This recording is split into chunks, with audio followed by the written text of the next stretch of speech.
CMR shopping mall biggest festive ధమాకా గంటకు బహుమతులు గెలుచుకోండి. నమస్తే వ్యూయర్స్, మా నాన్న super hero which is releasing on October 11, 2024. ఇవాళ హీరో సుధీర్ గారు వాళ్ళు మనతో ఉన్నారు. సుధీర్ బాబు గారు నమస్తే అండి. హలో నమస్తే. ఒక్కొక్క హీరో అంటే వెంటనే గుర్తొచ్చే కొన్ని ట్రైట్స్ ఉంటాయి.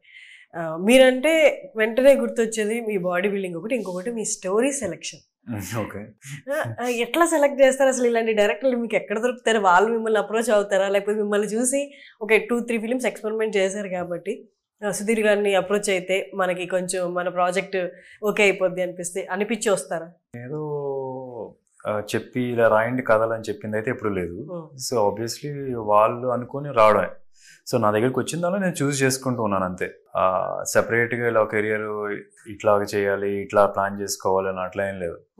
వాళ్ళు చెప్పిన కథకి వాళ్ళు తీయగలరా లేదా, ఇప్పుడు మనం అనుకున్న మార్కెట్కి పెట్టగలమా లేదా అంత బడ్జెట్. సో అట్లాగా పారామీటర్స్ చూసుకొని చేసేయడమే. So nothing like it's plan, destiny అని అనాలి. ఐఎమ్ ఫార్చునేట్ ఏంటంటే నేను ఇంత ఫస్ట్ స్టార్టింగ్లో చేసిన కొన్ని సినిమాలు వలన దే కెన్ సీ నేను ఇది కూడా చేయగలను, ఈ పర్ఫామ్ చేయగలను, అది చేయగలను, ఇది చేయగలను అని చూశారు. అండ్ అదే కాకుండా చూడండి కూడా కొందరు ఇతను ఏదో ఒకటి చేసేస్తాడులే అని కూడా వస్తున్నారు.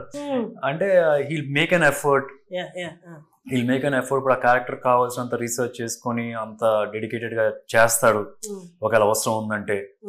So they feel like I'm the best option అన్న సెన్స్ వస్తుంది. Because everybody will love they characters, వాళ్ళు రాసుకున్న క్యారెక్టర్స్ని వాళ్ళు బాగా ప్రేమిస్తారు. ఎనీవే సమ్ టైమ్స్ ఒక ఫిక్స్డ్ మేనరిజం, ఇప్పుడు నన్ను ఇమిటేట్ చేయాలన్నా కూడా అంత ఈజీగా ఎవరు ఇమిటేట్ చేయలేరు. అంటే బికాస్ ఒక్కొక్క సినిమాకి ఒక్కొక్క రకంగా ఉంటాను. So it's no like fixed ఒక మేనరిజమ్స్ కూడా లేదు రైట్ నౌ వరకు. అండ్ డైరెక్టర్స్ కూడా అట్లాంటివి నచ్చుతుంది. అంటే they want the character to look more than the artist showing much. So ప్రతి ఒక్క క్యారెక్టర్కి ఎలా ఉంటుంది అంటే, ఒక క్యారెక్టర్కి this always some part of the actor he adds to that thing, some part, because he owns it and says okay నా లైఫ్లో ఇలా జరిగింది కాబట్టి I will express like this in certain ways ఉంటాయి. నా స్టేజ్లోకి వచ్చేటప్పుడు అది కొద్దిగా మినిమైజ్డ్గా ఉంటుంది కదా. Obviously there is some part నాది ఉంటుంది, బట్ మినిమైజ్గా ఉంటే దే సీ మోర్ ఆఫ్ వాళ్ళు రాసుకున్న క్యారెక్టర్ కనిపిస్తూ ఉంటుంది వాళ్ళకి. సో దాని వలన కూడా కొత్తగా ఇన్నోవేటివ్గా కొత్తగా ట్రై చేసే వాళ్ళు క్యారెక్టర్స్ కొద్దిగా వస్తున్నాయని చెప్పి అనుకుంటున్నా.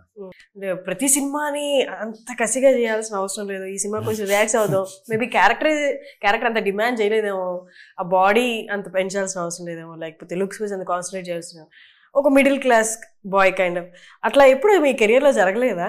కొంచెం లూజ్ అయినప్పుడు హాయిగా వెళ్ళి చేసుకొచ్చాను అబ్బాయి, ఈ రోజు నేను జిమ్కి వెళ్ళకుండా షూట్కి వెళ్ళాను అన్నవి. అంటే నాకు అట్లా వచ్చినా సరే I want be having satisfaction. I'm a kind of guy వెరిన్ అంత తేలిగ్గా వెళ్ళి వచ్చేసి నాకు సక్సెస్ వచ్చేసి అందరు నన్ను పొగుడుతున్నా సరే I don't take it as నేను ఏం చేశాను దీనికి, and I don't own that victory also. I want to own that victory. అంటే ఏదైనా ఒక సినిమా బాగా ఆడింది అంటే నేను 100% ఇచ్చాను, అది యాడ్ అయింది ఆ సినిమాకి అనేప్పుడు సాటిస్ఫాక్షన్ వస్తుంది. So maybe because of that నేను అసలు సినిమా ఇండస్ట్రీకి రావడానికి కారణం కూడా అదే. లేకపోతే నేను మా నాన్నగారు స్టార్ట్ చేసిన దానిలో కూర్చొని ఏదో హాయిగా టైంపాస్ చేసుకుంటూ చేసేసుకోవచ్చు. I came in to this films for satisfaction.